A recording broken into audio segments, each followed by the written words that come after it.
আপনার বক্তা বলছে, আরে কেন কন্ট্যাক্ট করি জানেন মৌলভী সাহেব, বক্তব্য দিতে যাই তারপরে কমিটি পয়সা দেয় না।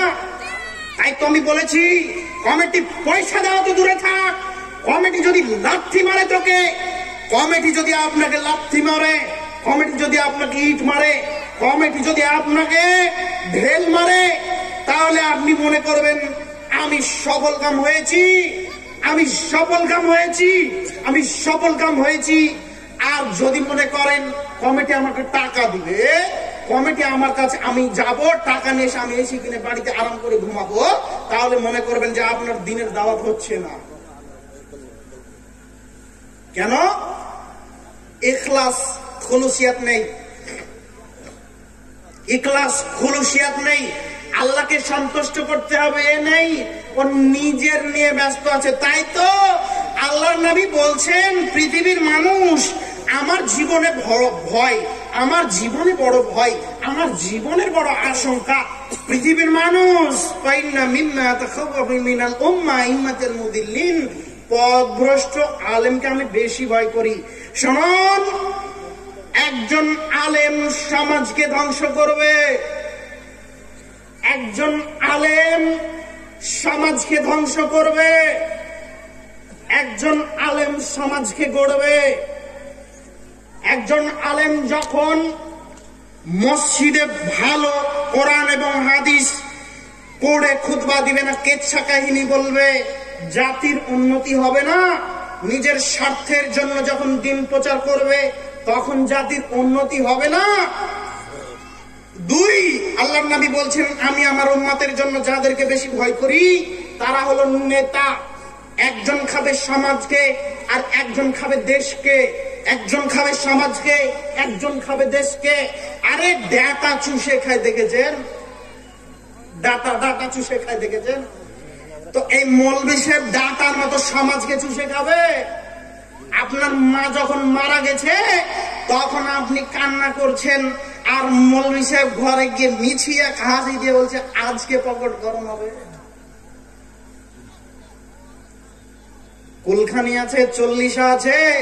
একজন মাঝহাবি ভাই এসে বলছে, মৌলভী সাহেব আপনার কথা এতদিন মনে করেছিলাম খুব তিতা। মৌলভী সাহেব আমি এতদিন মনে করেছিলাম আপনার কথা খুব তিতা। আরে তিতা সহ্য করতে পারতাম না, আজকে আমার মৌলভী সাহেবকে দিয়ে প্রমাণ হয়ে গেছে। আপনাকে এত কিছু বলে, আপনি এত প্রোগ্রামে গেছেন, আপনাকে পয়সা দেওয়া হয়নি, আপনি তারপরে চলে এসেছেন, তারপরে হক কথা বলছেন। এমনি করে দেখলাম আপনাকে আজকে বুঝতে পারলাম। কেন? আমার মৌলভী সাহেবকে 1000 টাকা মিটেছিল, 700 টাকা দিয়েছি, তখন বলছেন না হবে না, অথচ ওর মায়ের কুলখানি করতে এসছে। বোঝাতে পারলাম না। যারা পৃথিবীর মাটিতে প্রকৃত দিন প্রচার করবে, এরা সামনে কে পিছনে কে, সামনে কে পিছনে কে, কাউকে পরোয়া করবে না। ও বলবে আমি মুসলিম চিরনবীর মরণকে করি না ভয়, আমি মরলে শহীদ বাঁচলে গাজী, আমার উভয় সমান, আমি রাসূলের উম্মত, আমি আল্লাহর বান্দা, আল্লাহর জমিনে আল্লাহর কথা বলবো, আল্লাহর রাসূলের কথা বলবো, আমি মুসলিম চিরনবীর। আমাকে মরণ দেখে ভয় করলে হবে না। তুমি বন্দুক দেখাও, চাই কামান দেখাও, যাই দেখাবা, সবই আমার বুকে সমান। আমি সবকিছুকে সমান করে দেখি, আমি সবকে সমান ভাবে নিই। এই বলে বক্তব্য যখন দিবে সমাজ পরিবর্তন হবে। তাই তো বলেছি আপনার মৌলভী সাহেব ওই মিম্বারে দাঁড়িয়ে বলবে, ওই জনগণ আজ থেকে যারা সালাত আদায় করবে না আমি তাদের বিবাহ পড়াবো না। বলতেই হবে, বলতেই হবে, যে কোনো মূল্যে বলতে হবে, বলতেই হবে। আমি দাবি রাখছি। আরে আমি কেন দাবি রাখবো? তোমার উপরে তোমার ঈমান দাবি রাখে, তোমাকে বলতেই হবে, তোমাকে বলতেই হবে। পৃথিবীর যত মানুষ আছো, যে যারা মুসলিম নর নারী আছো, যারা সালাত আদায় করো না, আমি তাদের বিবাহতে উপস্থিত হব না। বলেন বিবাহ হবে? দুই, যদি মারা যায় ওর জানাজা হবে না, আমি ওকে কুকুর যেভাবে পুঁতে ওইভাবে পুঁতে দিব। কেন? কুকুর মরলে তো গন্ধ নাকে আসে, বিচ্ছিরি, সমাজে ক্ষতিকর কিছু হতে পারে, জীবাণু ছড়াতে পারে, এজন্য কুকুরের মতো পুঁতে দিব। এটা আমার দায়িত্ব, সমাজকে রক্ষা করতে হবে, এমনি করে পুঁতে দিব। বলেন তো আজকে যদি আপনার ইমাম ঘোষণা করে, কালকে আপনাদের এই যে মসজিদ আছে না, এরকম 2টা মসজিদ লাগবে, লাগবে না? আমার গ্রামে এখন পর্যন্ত আমাকে বিবাহের জন্য একজনও বলে না, একজনও বলে না। বিবাহ পড়াতে গেলাম, সালাত আদায় করো, তখন বলছেন না, ঘুরে চলে এসেছি। বিবাহ পড়িয়ে দিলেন আরো এক আলেম, তখন আমাকে সর্দার সাহেব ফোন করে বলছেন, আরে হুজুর সাহেব, আরে মৌলভী সাহেব, তুমি কেমন মৌলভী আর ইনি কেমন মৌলভী, তুমি বিবাহ পড়ালে না, এ তো বিবাহ পড়িয়ে দিল। তার মানে সমাজে উন্নতি হচ্ছে না কার কারণে? কথা বলেন। হুজুরের কারণে, মৌলভী সাহেবের কারণে। 2, সমাজে উন্নতি হবে না নেতার কারণে। কেন? আপনার বাড়ির পাশে এই যে বিধবা মানুষটা আছে না, ভোট নেওয়ার সময় আপনার নেতা বলেছিল, মা ভোটটা দেন, মা ভোটটা দিলে আমি তো আপনাকে কথা দিচ্ছি, পাক্কা কথা, আল্লাহর জমিনে দাঁড়িয়ে বলছি, মা ভোটটা দিয়েন, ভোটটা দিলে আমি পাস করলেই আপনার পাকা বাড়ি নির্মাণ হয়ে যাবে। পাস করে গেছে, এরপরে মেয়েটা এসে বলছে, ওই মেম্বার সাহেব আমার ঘরটা, প্রধান সাহেব আমার ঘরটা। তখন বলছে, হ্যাঁ ঘর তো দিতে হবে, আচ্ছা ঠিক আছে ফাইল গুলো দিয়ে যাও। ফাইল দেওয়া হলো, এরপরে বলছে, আচ্ছা ঘর যদি নিতে হয় তাহলে 20,000 টাকা লাগবে। বলে না? আপনাদের এটা এলাকায় মনে হয় বলেন। তো যে মানুষটা ভিক্ষা করে খায়, এই 20,000 টাকা দিবে কোথায়? আপনার মেম্বার প্রধান যদি আমাকে ধরে, তো ধরতে পারে? আপনার মেম্বার প্রধানকে বলছি, এই মেম্বার সাহেব, প্রধান সাহেব, আপনাকে বলছি, এই নীতি ত্যাগ করতে হবে, সদাই হতে হবে, জাতির জন্য কিছু করতে হবে। আপনি চাই হিন্দু হন, আপনি চাই খ্রিস্টান হন, আপনি চাই মুসলিম হন, যে কোন ধর্মের হতে পারেন, যে কোন সম্প্রদায়ের হতে পারেন, জাতির উন্নত করতে হবে।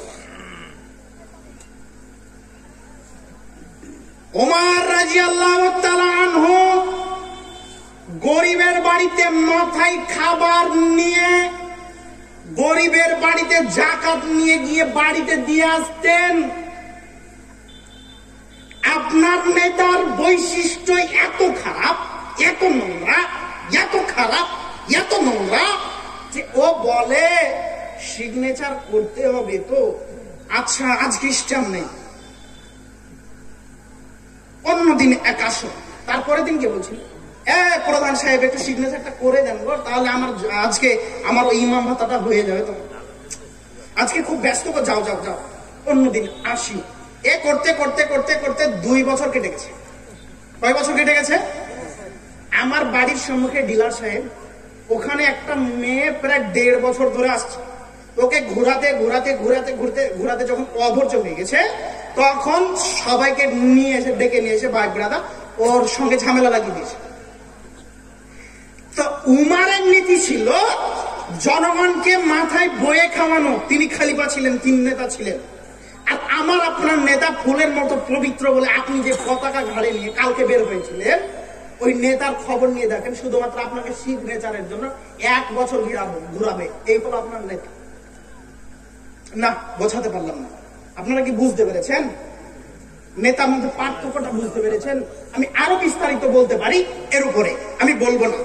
সম্মানিত উপস্থিতি, মুসলিম ভাই ও বোন, আপনাদেরকে বলছিলাম নেশাদার দ্রব্য। আমি অনুরোধ জানাবো কমিটির কাছে আমাকে একটু সময় লম্বা করা হোক। আমি অনুরোধ জানাবো একটু সময় দিয়ে, কারণ আমি চাই জাতির কিছু না কিছু করব। নামার পরে আপনি আমাকে টাকা দেন বা না দেন, আপনি আমার গাড়ি ভাড়া দেন বা না দেন, আজকে একটু আমাকে সময় দেন, জাতিকে কিছু বলতে হবে। 1, নেশাদার দ্রব্য দৈহিক ক্ষতি করে, জুয়া মানুষকে আর্থিকভাবে ক্ষতি করে। কি বললাম?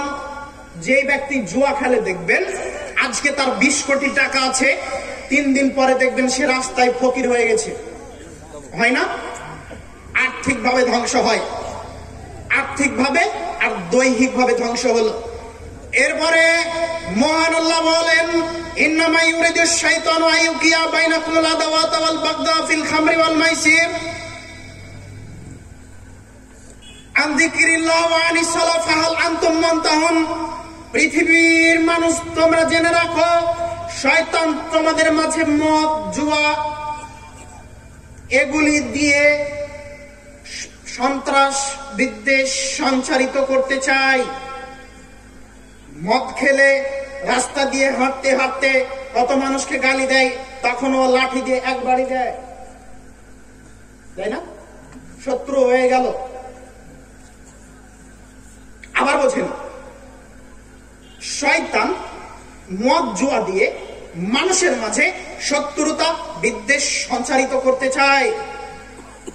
জুয়া খেলে এসেছে, এখন স্ত্রীর সম্মুখে হাজির, তখন স্ত্রী বলছে, গো তোমার কাছে যে 20,000 টাকা ছিল কই? তখন বলছে, আরে জুয়া খেলে হেরে গেছি। তখন ওকে 1 লাথি মারে ওই ওসরা থেকে নিচে ফেলে দিয়েছে। হলো, সংসারে অশান্তি লেগে গেল, সংসারে অশান্তি শুরু হয়ে গেছে। পৃথিবীর মানুষ মদ জুয়া দিয়ে আল্লাহ তাআলার জিকির থেকে শয়তান দূরে রাখতে চায়। পৃথিবীর মানুষ মদ জুয়া দিয়ে আল্লাহ তাআলার সালাত থেকে দূরে রাখতে চায়। ফাহাল আনতুম মুনতাহুন।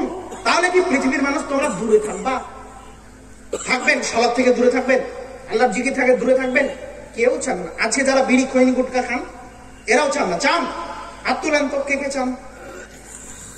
কেউ চান না। তাহলে এটা যে খাওয়াচ্ছে তার নাম কি বলেন তো? ইবলিশ। ইবলিশ আপনাকে বলছে, আরে এই জিনিস না খেলে 1 পাই ভুই মেরেছো, জমি নিড়িয়েছো, আরো 1 পাই নিড়ানোর জন্য তোমার এনার্জি আমি পুশ করতে দিব না, এখন একটা মারলে তবে এনার্জি। কিছু মানুষ বলে, মৌলভী সাহেব বিড়ি এত খেতে খেতে অভ্যস্ত হয়েছি যে বিড়ি না খেলে পিছনকার কাজটাই হয় না, মল ত্যাগ হয় না। এখন যদি পায়খানাতে বিড়ি ধরাই তাহলে ওর পায়খানা হবে, আর যদি ওকে ওষুধ দেন তারপরও পায়খানা হবে না, কারণ শয়তান ওর মাথায় ঢুকিয়ে দিয়েছে। সম্মানিত দিনী ভাই ও বোন, নেশাদার দ্রব্য যারা খায় পান করে তাদেরকে বলছি, শুনে রাখেন, আল্লাহর নবী মুহাম্মদ সাল্লাল্লাহু আলাইহি ওয়াসাল্লাম মৃত্যু শয্যায় শায়িত আছেন। এমত অবস্থায় আয়েশাকে বলছেন, আয়েশা ওই যে আমার মিশকটা আছে একটু দাও। কখনো হুঁশ আসে, কখনো হুঁশ চলে যায়, কখনো হুঁশ আছে, কখনো হুঁশ নেই। এমত অবস্থায় আল্লাহর নবী বলছেন, আয়েশা তুমি আমাকে মিশকটা দাও, মিশক করব। আয়েশা তুমি আমাকে মিশক দাও, মিশক করব। কেন করব? মিশক করতে হবে, মিশক করে মুখকে পরিষ্কার রাখতে হবে, কারণ ফেরেশতা যে আসবে মুখের দুর্গন্ধ থাকলে আসবে না। পৃথিবীর মানুষ তোমরা যখন মসজিদে যাবা, কেউ কাঁচা পেঁয়াজ খেয়ে রসুন খেয়ে মসজিদে যাবা না। যদি খেয়ে যাও মুখ থেকে বিচ্ছিরি গন্ধ আসে, যদি খেয়ে যাও মুখ থেকে বিচ্ছিরি গন্ধ আসে, মানুষের কষ্ট হবে, মানুষের কষ্ট হবে। তোমরা কেউ খেয়ে যাও না। বলুন মৌলভী সাহেব এ কথা কার? বলুন এই যে গ্রামের সর্দার সাহেব এ কথা কার? বলুন মুরব্বী সাহেব এ কথা কার? আল্লাহর নবী মৃত্যু শায়িত অবস্থায় বলছেন, এই আয়েশা শুন, তুমি জেনে রাখো, আমি মুহাম্মদ সাল্লাল্লাহু আলাইহি ওয়াসাল্লাম বলছেন, আমার উম্মতের জন্য যদি কঠিন না হতো তাহলে আমি বলতাম, ওহে আমার উম্মত তোমরা জেনে রাখো, প্রত্যেক ওয়াক্তে মিশক করে মসজিদে যাবা। এটা কে বলেছেন? আল্লাহর নবী। তো দেখেন, আপনার মাঝে আর আপনার হুজুরের মাঝে আর আল্লাহর নবীর মাঝে পার্থক্য কি? আপনি যখন উজু করবেন মনে করছেন, তখন একটু হাতে গুণ নিয়েছেন, এখন ঘষছেন আর চলে যাচ্ছেন, তারপর উজু করে নামাজ পড়বেন। ওরে কাপুরুষের বাচ্চা, কাপুরুষ! আরে তোমার কাছে শয়তান কিভাবে যায়, তোমার বউ কিভাবে যায়, আমি বুঝে আসে না গো। তোমার কাছে তো যাওয়ার দূরে থাক, তোমার হাত তোমার কাছ থেকে যদি 10 হাত দূরে থাকি, তো তোমার মুখ থেকে এত গন্ধ আসে, এত গন্ধ আসে, এত গন্ধ আসে যে আমার এখানে যা আছে এমনি এই দিক দিয়ে বেরিয়ে চলে যাবে। সম্মানিত দিনী ভাই, আলোচনা বিস্তারিত করার সময় নেই, শুধু কোরআন এবং কোরআন মাজিদ থেকে এবং রাসূলুল্লাহ সাল্লাল্লাহু আলাইহি ওয়াসাল্লামের সহিহ হাদিস থেকে আলোচনা করার চেষ্টা করব ইনশাআল্লাহ। সম্মানিত দিনী ভাই বোন, আল্লাহর নবীকে আল্লাহ তাআলা বলছেন, পৃথিবীর মানুষ আপনাকে জিজ্ঞাসা করে, ইয়াসআলুনাকা আনিল খামরি ওয়াল মাইসির কুল ফীহিমা ইসমুন কাবীর, তারা আপনাকে জিজ্ঞাসা করে যে মদ সম্পর্কে, জুয়া সম্পর্কে, তারা আপনাকে জিজ্ঞাসা করে মদ সম্পর্কে, জুয়া সম্পর্কে। আপনি বলে দেন কুল ফীহিমা ইসমুন কাবীর, এটা হলো মহাপাপ, এটা কাবিরা গুনাহ, এটা মহাপাপ, এটা কাবিরা গুনাহ, এটা মহাপাপ, এটা কাবিরা গুনাহ। আবু হুরায়রা রাদিয়াল্লাহু তাআলা আনহু বলেন, রাসূল সাল্লাল্লাহু আলাইহি ওয়াসাল্লাম বলেছেন, মুদমিনুল খামর কাআবিদি ওয়াসাল, যে ব্যক্তি নেশাদার দ্রব্য পান করে, যে ব্যক্তি নেশাদার দ্রব্য খায়, এই ব্যক্তি আর ওই যে দুর্গা পূজা করছে, কালী পূজা করছে ঠাকুর, ওই ব্যক্তি উভয়ে সমান। বোঝেননি হাদিস কি বুঝতে পেরেছেন? আবার শোনেন, আল্লাহর নবী বলেন, যারা নেশাদার দ্রব্য পান করে, মুদমিনুল খামর কাআবিদি ওয়াসাল, ওই যে মূর্তি পূজা যেই ঠাকুর করছে ও আর নেশাদার দ্রব্য যে পান করছে, এ দুজনেই সমান। আব্দুল্লাহ ইবনে আমর রাদিয়াল্লাহু তাআলা আনহু বলেন, রাসূল সাল্লাল্লাহু আলাইহি ওয়াসাল্লাম বলেছেন, যদি কোনো মানুষ একবার নেশাদার দ্রব্য পান করে, লাম তুকবাল লাহু সালাতুন 40 সাবাহা, তার 40 দিন সালাত কবুল হয় না। ওয়াইন মাতা, যদি সেই অবস্থায় মারা যায়, দাখালান নার, সে জাহান্নামে যাবে। যদি সে অবস্থায় মারা যায়, সে জাহান্নামে যাবে। তাবাল্লাহি আলাইহি, যদি সে তওবা করে, তওবা কবুল করা হবে। ওই মানুষ যদি আবার নেশাদার দ্রব্য পান করে, লাম তুকবাল লাহু সালাতুন 40 সাবাহা, 40 দিন সালাত কবুল হবে না। ওয়াইন মাতা দাখালান নার, যদি সে মারা যায় জাহান্নামে যাবে। ওয়াইন তাবাল্লাহি আলাইহি, যদি সে তওবা করে, তওবা কবুল করা হবে। তিনি বলেন, আবার যদি কোনো মানুষ নেশাদার দ্রব্য পান করে, 40 দিন সালাত কবুল করা হবে না। যদি সে মারা যায়, জাহান্নামে যাবে। যদি সে তওবা করে, তাহলে তাকে ক্ষমা করা হবে। 4 বারের বেলায় আল্লাহর নবী বলছেন, যে ব্যক্তি নেশাদার দ্রব্য পান করবে, ওই ব্যক্তির জন্য আল্লাহর পক্ষ থেকে আযাব ওয়াজিব হয়ে যাবে। আল্লাহ তাআলা তাকে বিচারের মাঠে রাদাগাতুল খাবাল পান করাবেন। সাহাবীগণ বলছেন, আমার রাদাগাতুল খাবাল, আল্লাহর নবী রাদাগাতুল খাবাল কি? তখন আল্লাহর নবী বলছেন, ক্বালা আরাকা আহলিন নার আও উসরাতু আহলিন নার, রাদাগাতুল খাবাল হলো জাহান্নামীদের গলে পচে পড়া রক্ত পুজ মিশ্রিত এই খাবার। মৌলভী সাহেব, আপনি হুজুর হয়ে খাবেন কি করে গো? জাহান্নামীদেরকে জাল দিয়ে দিয়ে দিয়ে দিয়ে যে তেল বের হয়েছে, যে রক্তপুঞ্জ মিশ্রিত গরম তরল পদার্থ বের হয়েছে, এটা আপনাকে খাওয়াবে যদি নেশাদার দ্রব্য পান করেন। তাহলে নেশাদার দ্রব্য পান করবেন আর কেউ? করবেন ইনশাআল্লাহ। আল্লাহ তাআলা সঠিকটা বোঝার তৌফিক দান করুন, আল্লাহুম্মা আমিন। সম্মানিত দিনী ভাই, আবারও বলছি, আপনারা কি নেশাদার দ্রব্য আজকে থেকে ত্যাগ করে উঠবেন না ত্যাগ করবেন না? কোনটা? না, আজকে যদি নেশাদার দ্রব্য ত্যাগ না করতে পারেন, তাহলে মুনাফিক আর কাউকে বলবেন না, আপনি নিজেই মুনাফিক। জি, যে আলোচনা শোনার পরে মানে না, তাকে কি বলা হয়? আরে মুনাফিক বলা হয়, পাক্কা মুনাফিক বলা হয়। রাসূলের কথা শোনার পরে যারা মানে না, তারা নাফরমান। এই হাদিস বলে আমি আলোচনা শেষ করব, কষ্ট নিবেন না। সম্মানিত দিনী ভাই, উসমান রাদিয়াল্লাহু তাআলা আনহু বলেন, রাসূল সাল্লাল্লাহু আলাইহি ওয়াসাল্লাম বলেছেন, ইজতানিবুল খামরা ফা ইন্নাহা উম্মুল খাবাইস, তোমরা নেশাদার দ্রব্য থেকে বেঁচে থাকো, তোমরা নেশাদার দ্রব্য থেকে বেঁচে থাকো। নেশাদার দ্রব্য হলো পৃথিবীতে যত পাপ আছে, পৃথিবীতে যত পাপ আছে, প্রত্যেকটা পাপের মা। উম্মু মানে মা, তার মানে প্রত্যেকটা পাপের মূল হলো নেশাদার দ্রব্য। প্রত্যেকটা পাপের মূল হলো নেশাদার দ্রব্য। নেশাদার দ্রব্য যে করে, পান করে, এ চুরি করে না কথা বিশ্বাস করা যাবে না, এই সুদ খায় না কথা বিশ্বাস করা যাবে না, এই জেনা করে না কথা বিশ্বাস করা যাবে না, এ হারাম জিনিস থেকে বেঁচে আছে কথা বিশ্বাস করা যাবে না। আমার লামি আজতানি ভা, যারা এ থেকে বেঁচে থাকে না, এই হাদিস সবাইকে বলছি, একটু অনুরোধ জানাচ্ছি, এই হাদিস একেবারে কান খুলে শুনে রাখেন। যারা এ থেকে বেঁচে থাকে না, ফাকাদ আসাল্লাহ, তারা আল্লাহর নাফরমানি করে। কার নাফরমানি? আল্লাহ আর রাসূলা, রাসূলের নাফরমানি করে। শুনুন, আল্লাহর নাফরমানি করলে, রাসূলের নাফরমানি করলে সে মুসলিমের বাচ্চা, এটা আমি বিশ্বাসই করি না। তিনি বলেন ওয়াইস্তাহাক্কা বিগাদাবিন বিমাসিয়াতিল্লাহি ওয়া রাসূল, যারা নেশাদার দ্রব্য থেকে বেঁচে থাকে না, তার আল্লাহ এবং আল্লাহর রাসূলের নাফরমানি করার কারণে তাদের উপরে শাস্তির হকদার হয়ে যায় ওরা। এরপরে আল্লাহ তাআলা বলেন ওয়া মাইয়াসিল্লাহু ওয়া রাসূলাহু,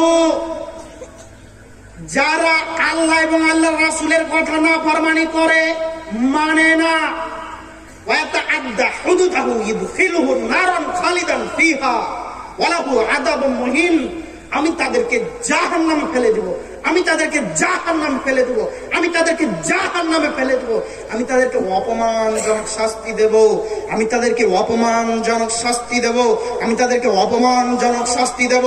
তাহলে কি বুঝতে পারলেন? যারা নেশাদার দ্রব্য পান করে তাদেরকে আল্লাহ তাআলা জাহান্নামে ফেলে দেবেন, তাদেরকে অপমানজনক শাস্তি দেবেন। বুঝতে পেরেছেন?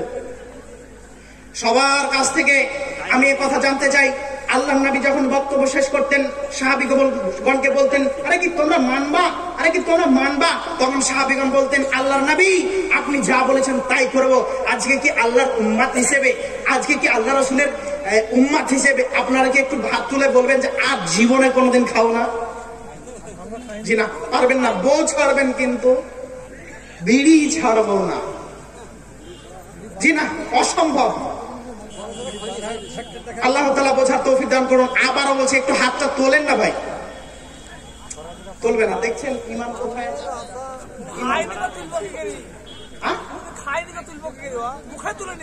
আপনিও তোলেন না গো, ভবিষ্যতে খাবেন না, তোলেন না।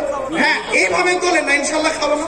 সবাই তোলেন দেখি, ইনশাল্লাহ, ইনশাল্লাহ। আল্লাহ তুমি বড় দয়াবান, তুমি বড় ক্ষমাবান, তুমি এদেরকে ক্ষমা করো। যারা বললো নেশাদার দ্রব্য পান করেছি জীবনে, আর কোনোদিন পান করবো না, তুমি এদেরকে ক্ষমা করো। তুমি বড় দয়াবান, তুমি বড় ক্ষমাবান।